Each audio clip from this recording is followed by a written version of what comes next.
Boa tarde a todas, todos. Bem, esse trabalho, ele é um pequeno resumo de uma pesquisa de 2 anos que eu realizei aqui no Maciço de Baturité. Eu sou economista, minha graduação, mas o meu mestrado é em desenvolvimento e meio ambiente. Foi uma opção. A economia ecológica é realmente a minha paixão. E o resultado dessa pesquisa, ele tem me ajudado assim, a entender como funcionam as estruturas dentro do Maciço de Baturité, principalmente quando se relaciona ao café, porque eu realizei uma pesquisa que foi muito participativa, né, dos pequenos e médios produtores, assim como algumas instituições. E eu vou hoje falar apenas do histórico, falar um pouco do histórico do café, como a atividade cafeeira ela chegou aqui no Maciço, como ela foi iniciada, os impactos, os benefícios que ela trouxe para a maioria, para os produtores e para aqueles que estavam envolvidos, direto ou indiretamente. E é isso, vamos começar? Bem, só uma pergunta, quem aqui conhece um pouco da história do café? Quem não conhece? Ótimo, então. A maioria conhece, então já sabe. Bem, a primeira muda de café veio para o Ceará através de José Xerez Shoa, né? Ele veio e ele trouxe para a Serra de Meruoca e plantando no sítio Úrsula, que é onde ele morava naquele período. Mas, além dessa, nós tivemos um outro caminho que foi vindo de Pernambuco, se trouxe a semente, e essa semente ela veio para a Serra do Araripe e depois vindo para Baturité, para o sítio Munguaípe. E isso foi 20 anos depois daquele primeiro momento. E logo em seguida também nós tivemos essas sementes que vieram do Pará, que foram plantadas no sítio Bagaço, que nós vamos ver um pouco mais à frente uma foto dele. Esse bourbon, esqueçam, foi só um pequeno erro. Sim, então por que o café? Assim, por que a atividade do café ela se tornou tão importante aqui no Maciço? Na verdade, o café, naquele período, no período que o café chegou aqui, tivemos que o Maciço de Baturité teve um primeiro contato com essa semente, com essas mudas, o que acontecia? Existia um fluxo migratório do homem do sertão que subia a serra no período das secas, ele subia a serra no período do verão para trazer o seu gado e oferecer ao seu gado e a ele mesmo um clima mais ameno. Que na verdade isso tem sido o grande atrativo na serra, né? Que é a questão do clima, de biodiversidade. Isso favorece as atividades econômicas, principalmente a agricultura. A pecuária não é algo, digamos, é melhor ser criados o gado no sertão. Mas para esse gado não morrer de sede, não morrer de fome, era trazido para a serra. Só que isso tinha um custo, e era um custo alto, porque todo ano se subia a serra, o gado, em alguns momentos, ele era ferido pelas plantas, porque era uma mata fechada, tinha que se abrir clareira todas as vezes, e isso tinha um custo. Então, era necessário encontrar uma atividade que justificasse o custo de um povoamento nesse lugar. Então, se ouviu falar do café em São Paulo, que, como diria Rui Barbosa, naquele período era conhecido como feiticeiro que gerava riqueza. E, então, aqui se iniciou esse plantio de café e, a partir de então, passa-se a ter um povoamento permanente. no maciço. Então, ele assume esse lugar de destaque no século XIX aqui. Pode passar?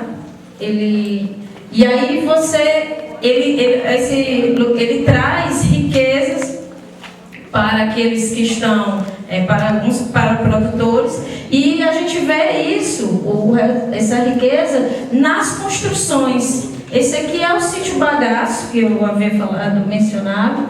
Ele é uma dessas construções antigas que ainda permanece. E aí tem outro sítio, pode passar, por favor. Esse aí continua a mesma. E o sítio São Luís foram dois exemplos que eu achei muito interessantes, porque realmente a construção mostra a riqueza desse povo nesse período. Aqui, essa foto foi tirada em 1929, mas o café nesse período, que é o começo do século XX, já estava um pouco, a atividade cafeira já estava em declínio. Mesmo assim, ela ainda conseguia pagar e manter a família inteira desses produtores, ao ponto dos filhos serem enviados para a Europa, para estudar na Europa, para estudar no Rio de Janeiro, em cidades grandes. Então eles eram formados, tudo isso com o que se arrecadava o que se tinha da atividade cafeeira. Eu acho essa foto, ela diz muito, né? Ela fala por ela mesma, ela fala muito. Você vê ali os menininhos, vamos passar. E aí eu tenho uma outra foto que foi na época da minha pesquisa desse mesmo sítio, onde nesse momento já não existe mais, existe o espaço, existe os cafezais, só o que precisa é o trato. O que precisa é o investimento para que isso seja revitalizado, para que essa cultura seja revitalizada. Pode passar. Então, assim, algumas das características da atividade cafeeira nesse primeiro período, do século XIX, XVIII, XIX, eram técnicas de cultivo rudimentares que se baseavam nas queimadas, na derrubada de árvores, né? Então, eram técnicas que não contribuíam muito, não contribuíam para a sustentabilidade, que é a grande questão hoje, a sustentabilidade, que nada mais é do que conseguir manter esses recursos para gerações futuras de forma que não prejudique, não é deixar de produzir, não é deixar a mata lá, mas produzir, ter uma atividade econômica, ter essa atividade econômica com a consciência de que isso deve ser passado para as próximas gerações.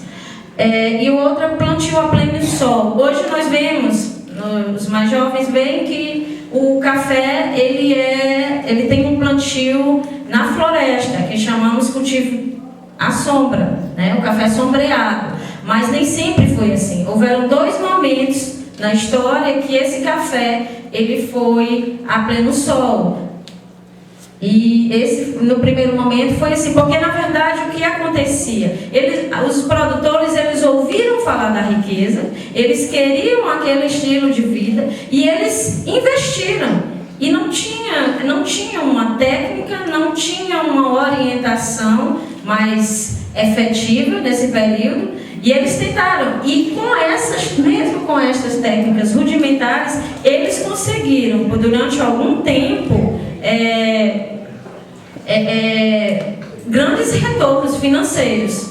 Só que não se sustenta, né? Porque se você derruba a estrutura física do maciço de Baturité, ela não suporta um desmatamento constante, ela não suporta, e a médio prazo isso vai trazer um retorno negativo. E a ausência de orientação científica.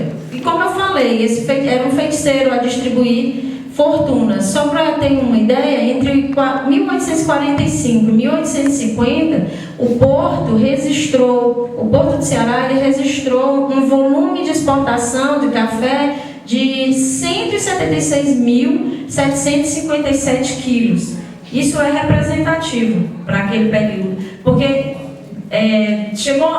houve um momento que o Ceará ele foi responsável por 2% das exportações do café no país. E desses 2%, 40% era aqui no maciço de Baturité. Então essa é uma região historicamente de grande relevância no que se refere à atividade cafeeira, né? Bem, e qual é o reflexo disso? Houveram refletiu em várias áreas, mas uma delas que eu acho bem interessante ser colocada aqui foi a questão da criação de uma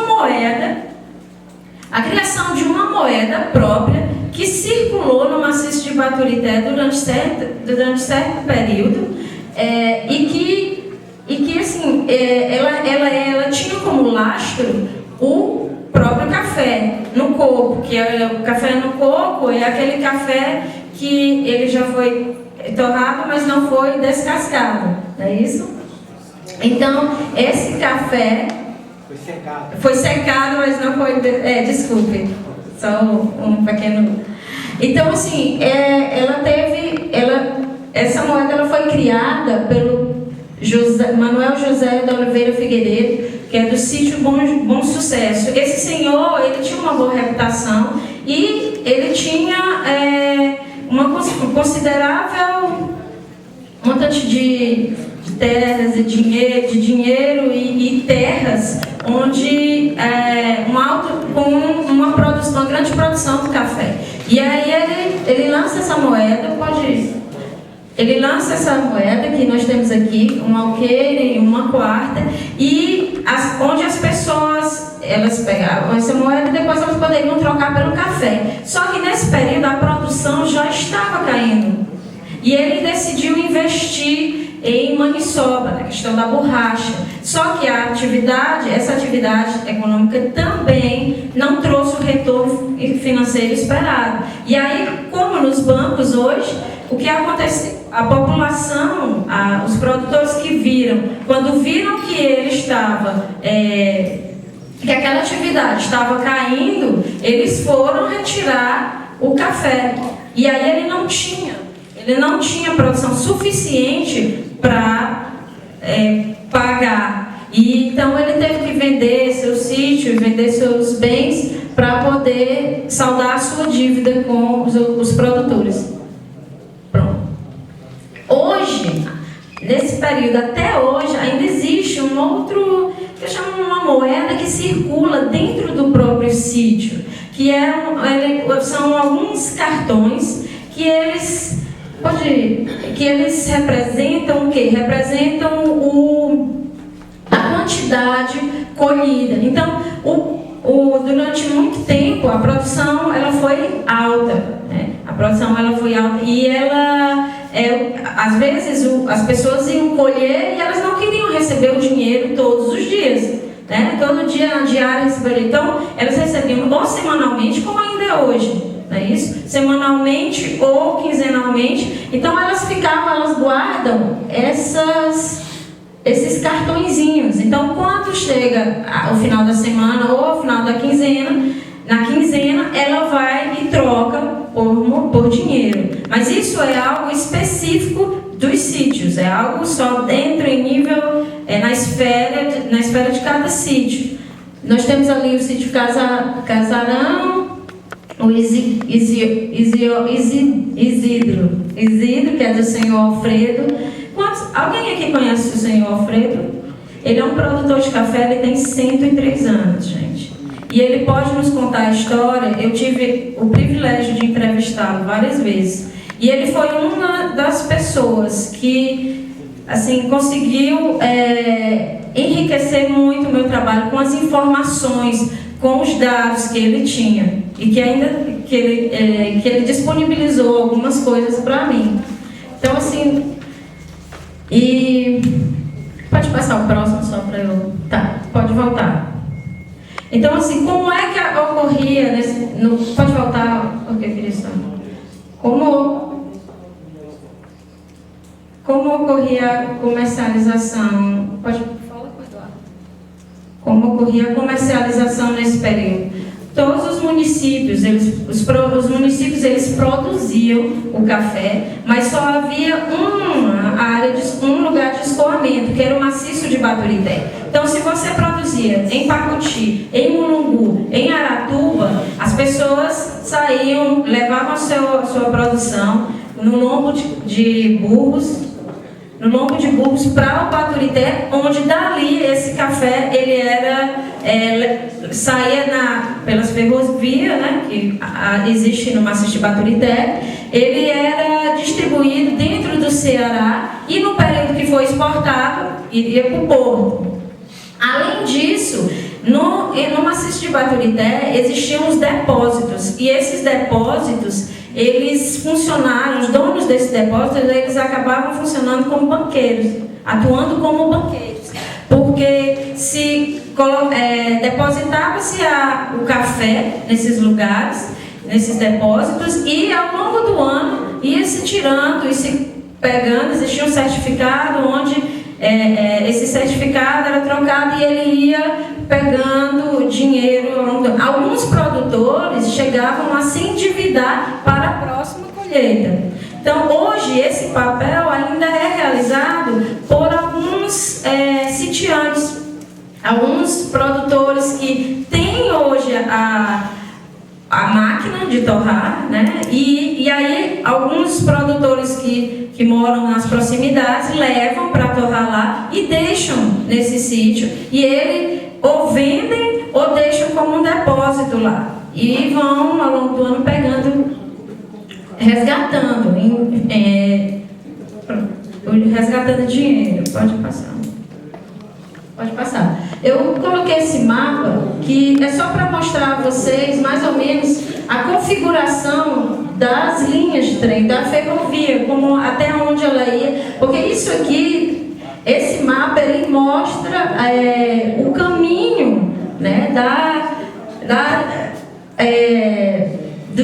da atividade econômica dentro do estado, porque onde isso passava existiam unidades produtivas, né? Porque a ferrovia, quando ela foi construída, era uma política nacional, que era o tripé: ferrovia, unidades produtivas, ferrovia, porto, e aqui no maciço de Baturité não foi diferente. Então, onde essa ferrovia passava, existiam unidades produtivas. Pode passar, por favor.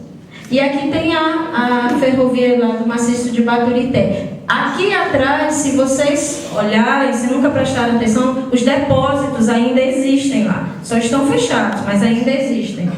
Pode passar. Então, eu falei no primeiro momento que o café ele foi produzido num sistema de cultivo a pleno sol. Mas existiram quatro momentos, que foi esse primeiro, com a chegada do café, que houve plantio a pleno sol. Só que esse plantio não se sustentou, essa atividade não se sustentava nesse sistema de cultivo, com essas técnicas que se utilizavam. Então, no final do século XIX, inicia-se o sistema de sombreamento. Como isso é iniciado? Com alguns produtores, a semente caía perto das árvores, e os produtores começaram a perceber que ali o café crescia melhor, que ali o café ele produzia melhor.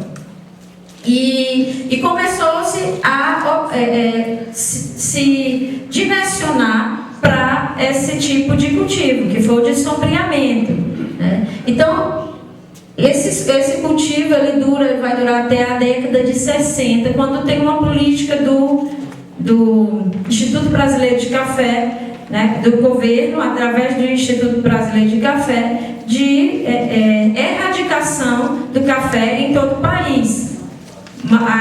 E aqui no maciço também. Então, o incentivo qual seria o incentivo? Tinha que ter um incentivo para arrancar esse café.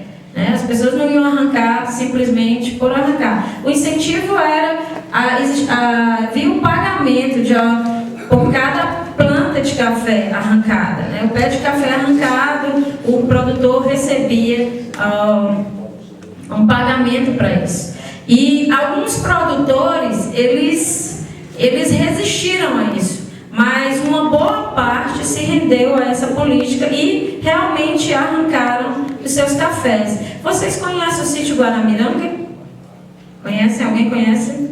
Existe o sítio Guaramiranga que o Major Hugo também foi outra pessoa, outro produtor que me ajudou muito na pesquisa, e ele disse que eles arrancaram uma boa parte e depois tiveram um grande prejuízo. Algumas pessoas foram à falência, né? Porque depois a conjuntura mudou e aí passou-se a estimular o plantio de café, dessa vez novamente a pleno sol. Apesar de ser a pleno sol, isso foi na década de 70. Apesar de ser a pleno sol, não acontecia da mesma forma do que foi no século XIX. Por quê? No século XIX existia... Pode passar a próxima, por favor. Pode passar, depois eu volto. Pode passar. Pode passar. Eu volto. Pronto. Esse aqui é um desenho feito pelo... Mas eu sei que não dá para ver muito bem, mas eu queria só que vocês... Eu vou apontar aqui. Vissem uma coisa. Só isso aqui é o plantio a pleno sol no século XIX. Isso aqui é o plantio a pleno sol na década de 70. Vocês veem a diferença no desenho da plantação, não veem? Isso aqui é a plantação. Isso aqui é como se eles plantavam como se fosse uma espinha de peixe, que facilitava o escoamento da água. Embora eles não tivessem a técnica elaborada, mas eles tinham uma prática. Então, a minha pesquisa me mostrou algo, que o conhecimento do produtor e o conhecimento do técnico tem que caminhar juntos, porque senão não funciona. Não pode dar problema, se for só um ou só o outro, porque eles se complementam. No momento que ele está ali, ele vive ali todos os dias, embora às vezes ele não tenha a técnica, ele não entende cientificamente por que aquilo ocorre, mas ele sabe que fazendo daquela forma aquilo vai ser melhor, vai dar. E aí no segundo momento, que foi quando vieram técnicos, né, se montou um escritório do IBC aqui no Ceará, e eles fizeram de uma forma muito interessante, bem elaborada, mas funcionou, foi um pouco, de certa forma atrapalhou, porque era em curvas de nível. Você vê que aqui são curvas. Então isso arrodeava. E o que acontecia? Quando chovia, porque isso é uma característica do maciço de Baturité, chuvas intensas, né? Isso está mudando um pouco, né? Por causa das questões climáticas mesmo. Mas as chuvas eram intensas. Então, como ele estava em curva de nível, empoçava. E aí o que acontecia? Apodrecia as raízes. E isso foi desastroso, esse apodrecimento. Então, volta, por favor. Então eu queria só fazer, pode voltar, pronto. Passa para frente, por favor. Pronto. Só fazer essa diferença, porque embora tenha tido 2 momentos de cultivo a pleno sol, eles não foram similares, eles não foram iguais, eles se diferenciaram nas suas técnicas, nas técnicas utilizadas. E aí, depois disso, se volta ao café sombreado, que está até hoje. Embora em 1990, com a criação da APA, que é a Área de Proteção Ambiental, esse café sombreado, ele teve que se submeter às normas que passaram a existir. Porque naquele momento existia um conflito muito grande de uso e ocupação da terra. E aí, com a criação da APA, a busca era regularizar isso e garantir, ao mesmo tempo, a permanência das atividades econômicas. E o café era uma delas. Pode passar. Então, assim, eu coloquei aqui que a APA é uma categoria de unidade de conservação que caracteriza-se pelo uso das atividades econômicas que garantam a reprodução do mercado daqueles que a utilizam, mas com coerência de manejo. Então, essa é a realidade hoje, né? De certa forma. A busca é em manter, em estimular as atividades econômicas, mas com coerência de manejo. Pode passar. E aqui a gente tem o café Araca antigo, mais antigo, que ele é maior, né? Hoje já tem algumas misturas, umas árvores menores, com cores, que são espécies diferentes. Pode passar. Bem, e aí eu não podia deixar de falar muito rapidamente da participação feminina, né, no cultivo do café. Porque, na verdade, o que sempre ocorreu nessa atividade foi uma interação, uma participação de toda a família, não só o pai, não só o homem tinha um ganho, mas a mulher, o filho, todos participam no período da colheita, e a mão de obra feminina foi sempre de grande importância para apanhar o café, porque a mulher ela tinha mais sensibilidade para a hora de arrancar os grãos, as sementes, né? E ela tinha a ajuda de um feitor, que esse feitor ele tinha um papel bem diferenciado daquele feitor que nós conhecemos na escravatura. Esse feitor ele estava ali para ajudar a mulher, por ser homem grande, ele ajudava a mulher a puxar os galhos mais altos. Então ele tinha uma relação de parceria com a mulher, com as mulheres. E elas também participavam da torrando o café. Essa era a responsabilidade delas. Pode passar. Então aqui eu tenho algumas fotos. Hoje são recentes essas fotos. Das mulheres. Pode passar. Aqui. Certo.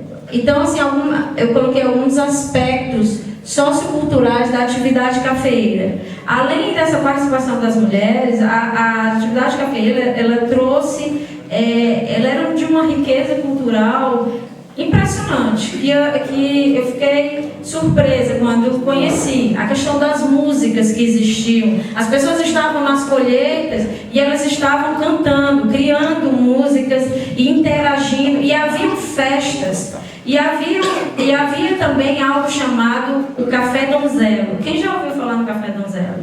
Não? O Café Donzelo, alguém antes ouviu nele, né? O Café Donzelo era o primeiro café que era retirado. Tipo, eles moíam, porque aquele primeiro café era algo precioso. Era algo que o produtor ele convidava com muito orgulho o seu amigo, vamos lá em casa tomar um café Donzelo. E então isso fazia parte da cultura do café aqui no maciço de Baturité. E as festas, né? Nas festas tinham muitas histórias que vocês perguntem aos produtores que eles podem contar melhor. Muitas festas. Isso são mais famílias. Essa é uma família inteira. Pode passar. A mãe né, a avó, a mãe, a filha, o pai, o irmão. Pode passar. E isso aqui é o tacho, onde se torra o café. Claro que hoje existem máquinas, mas essa é a forma mais antiga, mais manual mesmo, que se faz nas casas, em algumas casas. Pronto. Certo. Com a criação da área de proteção de área de proteção ambiental, se favoreceu a restauração dessa diversidade biológica. Porque você tem, o que se tem no maciço? Se tem o café, mas junto ao café se tem a laranja, tem o camuzé e outras espécies. Então, se favoreceu a essa diversidade biológica, que é algo que a longo prazo ele vai trazer um retorno maior, porque você não tem somente a colheita do café, você tem a colheita do café, depois você tem a banana, depois você tem outras culturas, então o ano inteiro se tem uma renda. Pode passar. Bem, eu queria frisar, pode passar. Eu queria frisar que após a criação da APEMB, houve a criação da APEMB, que é a Associação dos Produtores Ecológicos do Maciço de Baturité, que são pequenos produtores que se reuniram e chegaram a exportar o café. E hoje eles pararam por um tempo, mas hoje eles reativaram as suas atividades, eles retomaram e pode passar. E aqui tem a engazeira, que é a árvore que mais é utilizada para sombrear o café no sítio fazenda, na fazenda floresta. Pronto. E aí aqui estou falando da APEMB, que ela exportou o café para a Suécia e hoje reúne vários produtores aqui do maciço, pode passar, reúne vários produtores do maciço com o objetivo de fortalecer essa atividade, né? Pode passar. Porque, gente, eu estou correndo, porque eu já passei do meu tempo. Isso aqui é o café que foi exportado para a Suécia. A foto da embalagem com o café. Pode passar. Bem, aqui eu falo também da criação com o café, que é a cooperativa mista dos produtores de café do Maciço de Baturité. E eles têm o café Pico Alto. Pode passar. Pode passar. Que é esse aqui. Pode passar. E além disso, a gente tem a Fazenda Floresta, que é uma iniciativa individual do produtor João Caracas, que está aqui conosco. Seu João, levante as pessoas lhe verem, saber, que vende também café. E esse aqui é o café dele. Pode passar. Esse aqui é a mini fábrica, aqui, onde os produtores, eles mandam o seu café. Pode passar para eu. Essa é a mini fábrica de café que existe hoje no Mulungu, que é da APEMB, essa Associação dos Produtores de Café. Eles estão administrando, juntamente com a Fundação CEPEMA. Pode passar que eu quero mostrar. Pronto. E esse é o café do seu João Caracas. Ele produz e ele vende, ele comercializa em Fortaleza. Esse café é muito interessante. E esse, eu não queria mostrar alguns produtores. Esse é o senhor Gerardo Farias também, que deu uma grande contribuição na pesquisa. E o café, né? Pode passar.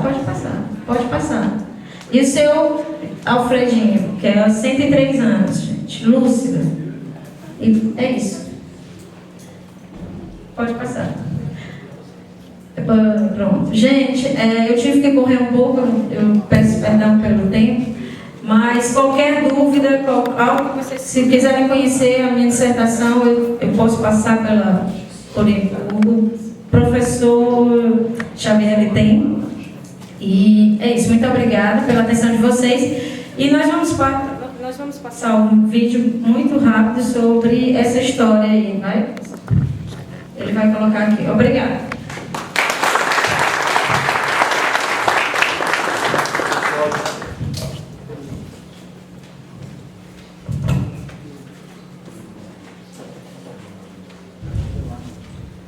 Gostaríamos de anunciar que esse evento ele está sendo noticiado online pela internet, no Twitter, no endereço @embrapa-cnpat.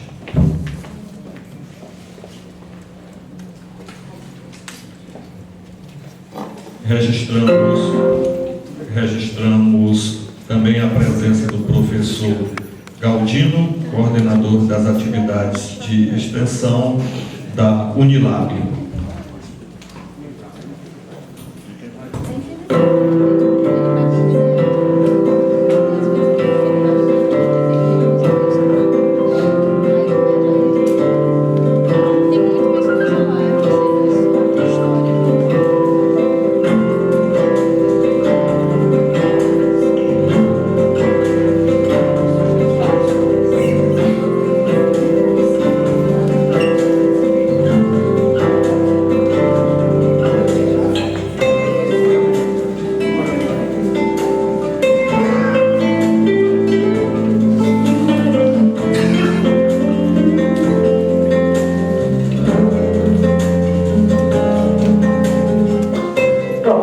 Esse sítio em 1913, São Roque.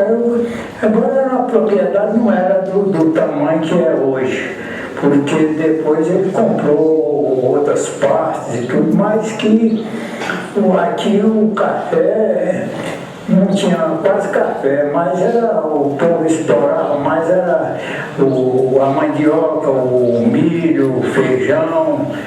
E então ele foi plantando o café, estava um roçado, aí ele foi conservando e foi arborizando e foi plantando o cafezal e hoje tornou-se neste sítio todo arborizado e todo completo de café.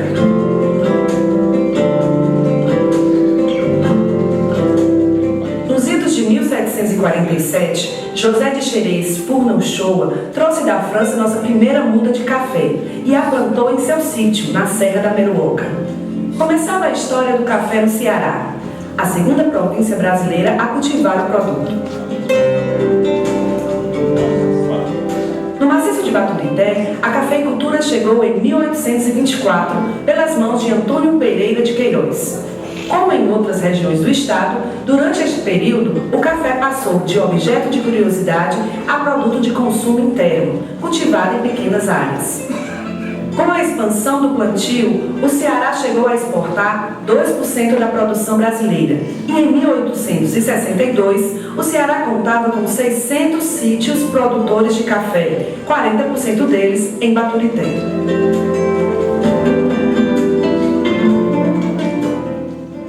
No início do século XX, a economia cafeeira gerou muita riqueza à região do maciço. Tamanha produção gerava dificuldades no manejo. A colheita feita à mão pelas apanhadeiras com balaios presos à cintura era medida e espalhada em um terreiro para a secagem. Assim era a faxina. As faxinas eram um solo barro, viu? E nesta época chuvosa, rapaz, o sujeito pegar, botar o café ali para mexer todo dia, tinha que desapegar, porque se não pegasse aquele café que ficava enterrado, ficava em mau qualidade, roxo, preto, e tudo e dava um trabalho danado. E a colheita mais era feita por mulheres. E para tirar a palha era um ventilador manual. A pessoa ali rodando aqui para sacudir a palha do café fora. Era serviço. O cafezal do meu pai aqui era assim sagrado. Ele tinha o café dele como uma relíquia. O cuidado de, depois de cada colheita, de podar, de levantar todo o cafezal, de manter aquele cafezal todo no mesmo, na mesma altura. E ele tinha aquele cuidado de todos os anos procurar ver quais eram os pés que estavam precisando ser podados, cortados para uma renovação.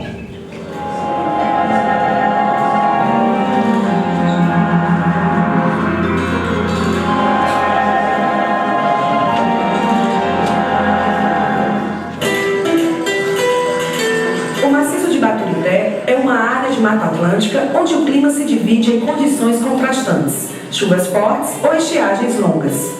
Essas características locais não foram levadas em conta pelo governo federal, que, em meados do século XX, propôs o programa de erradicação de cafezais, com a intenção de controlar a produção nacional. O IBC, o Instituto Brasileiro do Café, em 60 e 62, fez um grande programa do governo federal de erradicar todo o café, porque havia uma grande demanda de café em estoque e eles precisavam ter um controle do cafezal que existia em todo o país.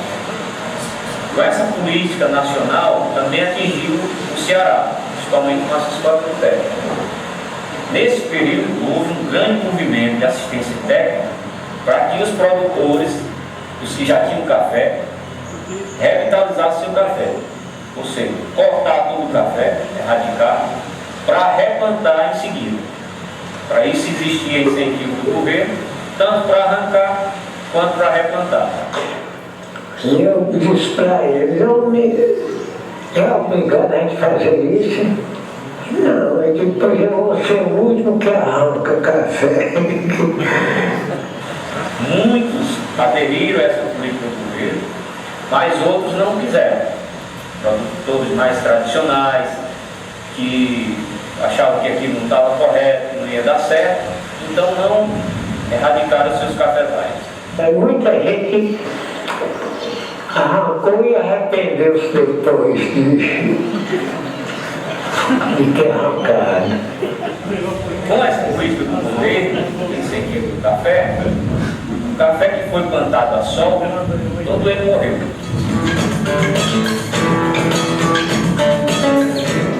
O programa de erradicação do governo foi sucedido pelo programa de renovação e revigoramento de cafezais, promovendo o replantio dos cafeeiros. Mas as condições naturais do maciço não se adaptariam ao sistema de cultivo do café em monocultura a pleno sol. O impacto ambiental gerado à região contribuiu para a diminuição produtiva verificada hoje. Já não se produz mais a quantidade que se produzia antigamente, né? Tinha safra aqui que meu pai fazia 180, 150 sacas de café. Hoje, dificilmente chegamos a 80 sacas de café, dificilmente. Uma saca de café era o valor do boi. Hoje o boi, um boi de 10 arroba, 700, 800 reais. E um saco de café, 230, 250. Mas eu não desanimo porque é uma coisa que é valiosa. O saco de café aqui na Serra, a gente chega a vender até 250 reais, né? Esse ano eu não vendi, mas no ano passado eu vendi 250 reais, né? E não tem nem um cereal, nem um grão aqui que a gente apura um dinheiro desse numa saca. Por isso é que eu tenho fé em café, plantar e produzir ainda. Há registros que, em fins do século XIX, já era usado o manejo do café sombreado. Nesse sistema de cultivo, os cafezais crescem protegidos do sol pela sombra das árvores que são fertilizados pelas folhas que caem delas. O café sombreado dá margem para o seu plantio consociado a outras culturas. O sistema de cultivo ele é baseado em consórcio, né? Do café, de árvores sombreadoras e de árvores frutíferas, né? Um exemplo de árvores sombreadoras, nós temos o camunzé, o Frei Jorge, o pau d'arco, o mulungu. Né? Cada sítio tem a sua forma de agir, né? Cada produtor planta aquilo que lhe convém. O consórcio mais comum que se tem dentro da produção, que vai dar um retorno do produtor, está a banana, consorciada com café, a laranja, a tangerina, o abacate, a manga, né? Então são plantas que vão ajudar o produtor durante o ano ele manter a sua propriedade.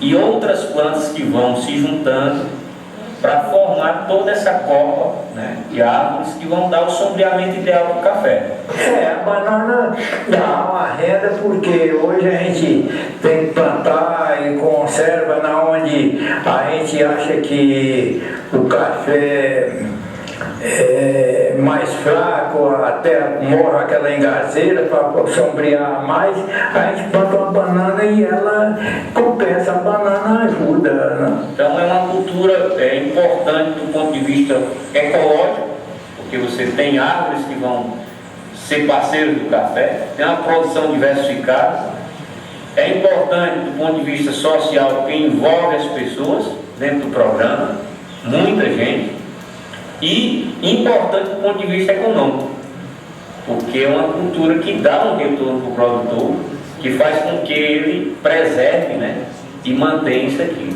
Ele agrega mais valores econômico e ecológico, né? Que se torna um café assim diferenciado, fácil de estar dentro desses sistemas agroflorestais. E ele tem uma bebida também diferenciada, a questão do aroma também fica mais refinado, né?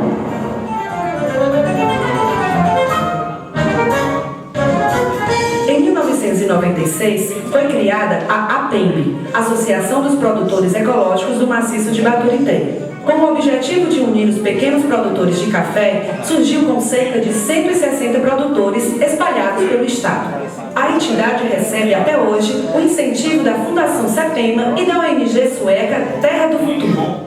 Conhecida internacionalmente, a APEMB orienta e capacita para instituir o cultivo do café em sistema agroflorestal, além do aumento da qualidade e a agregação de valor.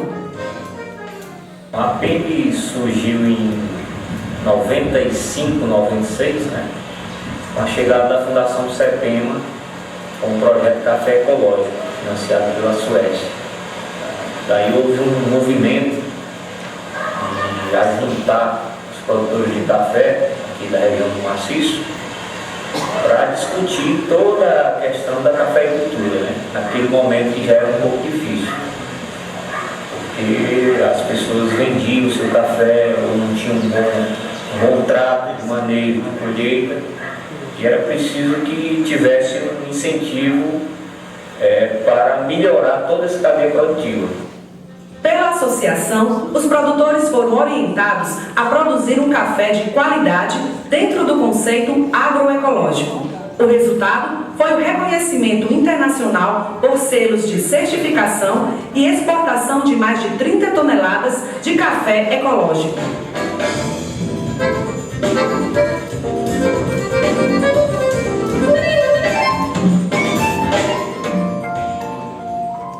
Nós sabíamos cantar, sabíamos colher, sabíamos fazer tudo. Tudo isso a gente sabia, né? Mas aí nós não sabíamos explicar para ninguém qual era o defeito, qual fosse o ruim, o ordinário, né? Porque tem um bom e um ordinário, né? A pessoa que sabia fazer aquilo ali, aí foi as pessoas escolhidas, né? Aí a gente começou a passar de um para outro, foram 4, aí o país 60, e a gente foi passando uma para outra, que era tirada 65. Aí nós fomos ensinando umas para as outras. Das 4 que foram capacitadas, aí foram passando uma para a outra. Já em 96, a gente exportou o café, né, com a seleção feita aqui no Lameirão, feito por mulheres. E isso agregou valor e houve um envolvimento maior de pessoas dentro do programa, né, que antes era o produtor, as apanhadeiras e o atravessador. Com a criação da APEMB, foi a associação, grupo de mulheres, seleção de café, qualidade de café e exportação. Grande parte dos associados da APEMB formou a Concafé no ano de 2000. A cooperativa mista de produtores de café do Maciço de Baturité tinha um perfil mais voltado para o empreendedorismo. A iniciativa buscava a inserção no mercado diferenciado do café orgânico. Com sede em Guaramiranga, a cooperativa associou 46 produtores, viabilizou a valorização do produto pelo processo de torra e moagem.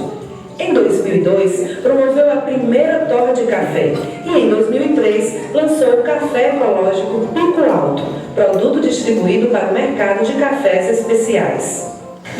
Foi Bom, era gente muito, né? Bom, a Maria, que sempre foi bom, não era para ter parado, era para ter sempre continuado, que foi muito bom. Nós não queríamos que tivesse acabado. Foi muito divertido. Além de a gente ter trabalhado, ter ganhado dinheiro, era muito divertido. Todo mundo era amigo, não tinha ninguém aqui com negócio de confusão, tudo era mesmo unido, era tipo uma comunidade mesmo aqui. No serviço todo mundo era unido. O projeto PDA, subprograma Projetos Demonstrativos, trouxe ao maciço de Baturité a possibilidade de geração do desenvolvimento sustentável integrada à conservação da agrobiodiversidade. A ação foi implementada pelo Ministério do Meio Ambiente com apoio da Cooperação Internacional Alemã. A partir de um diagnóstico da área, o projeto promoveu a capacitação de monitores para orientação dos produtores, criação de oficinas, formação de infraestrutura da cadeia produtiva e assistência técnica. Com a chegada do projeto PDA, já em 2005, né, também da Fundação 70, houve um repensar com mais estrutura para melhorar ainda mais a cadeia produtiva do café.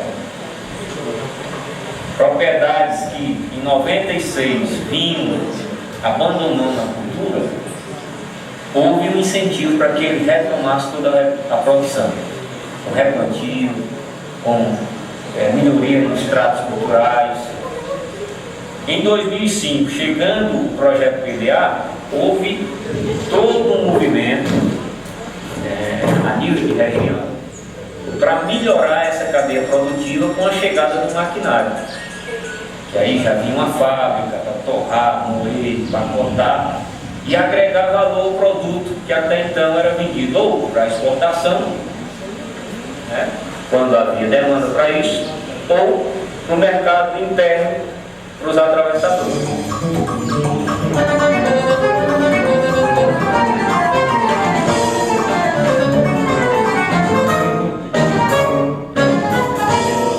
Visão de desenvolvimento que respeita o meio ambiente e a cultura local que os cafeicultores do maciço de Baturité apostam no mercado brasileiro. Mais do que uma geração de renda digna, eles querem o reconhecimento do trabalho consciente que desenvolvem.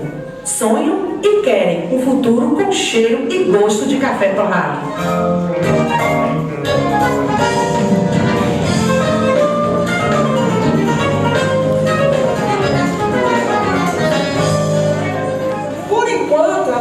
Aqui mantém o café assim de uma forma muito bonita. A gente procura o roço anualmente, roçar o café, estamos procurando inclusive replantar uma boa parte do café. Enquanto todo mundo estiver unido pensando assim, a gente está preservando o café. Enquanto eu puder preservar, ninguém tira o café daqui do nosso sítio. Conservar a raiz é bom. Podemos conservar uma área de café, mas se não precisa. Para misturar com boi de rama não vale a pena. Tem que conservar e entregar. Eu não posso reclamar da agricultura passada, porque o que eu tirei foi dela, né? Porque temos aquilo que vive, né? Que nós cultivamos um patrimônio que Deus deu, a gente arranjou trabalhando, unido com os pais, não, né? No momento atual, nosso principal desafio é tornar o nosso café conhecido, né? Do ponto de vista de bebida. Nós não tínhamos essa cultura de vender o café torrado e moído. Então é preciso que haja um movimento para divulgar esse café como sendo algo que pode estar na mesa de todo cearense, de todo brasileiro. Porque eu acredito que café seja uma das coisas que ainda vai fazer a serra voltar ao que era, né?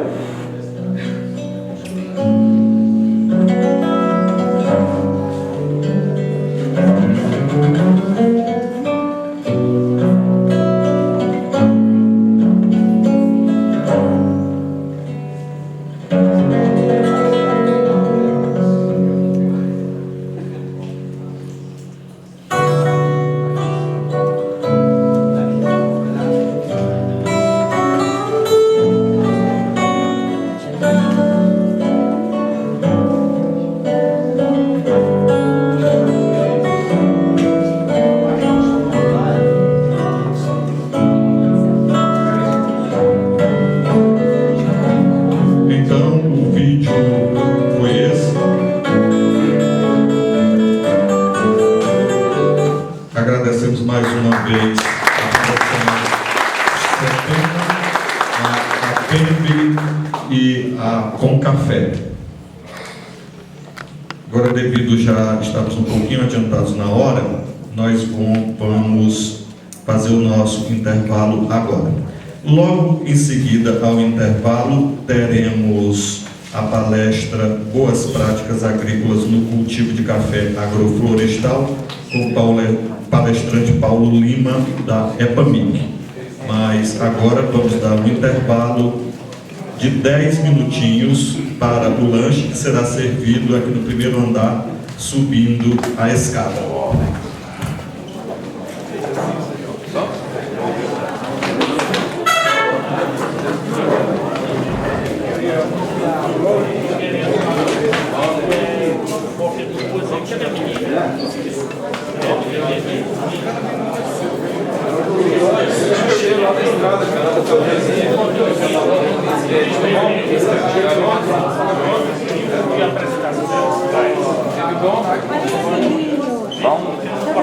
Só salvar o arquivo aqui.